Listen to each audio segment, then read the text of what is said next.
আজকে আমরা গোপন খবরের ভিত্তিতে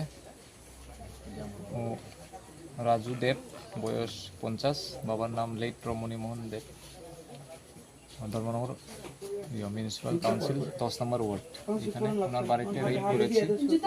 রেড করে একটা অটোমেটিক পিস্তল, যেটা পিস্তলের গায়ে লেখা আছে 7.62 রাশিয়ান মেড সম্ভবত, আর 10টা লাইফ রাউন্ড, একটা ম্যাগাজিন আমরা উদ্ধার করেছি ওই বাড়ি থেকে, আর 2টা মোবাইল ওর অ্যান্ড্রয়েড মোবাইল সেটাও আমরা সিজ করেছি।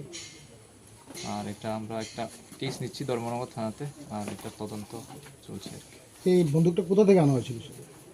প্রাথমিক জিজ্ঞাসাই তো বলছে দিমাপুর থেকে নিয়ে এসেছে, এখন তদন্তে বেরোবে কোথা থেকে নিয়ে এসেছে, কীভাবে নিয়ে এসেছে।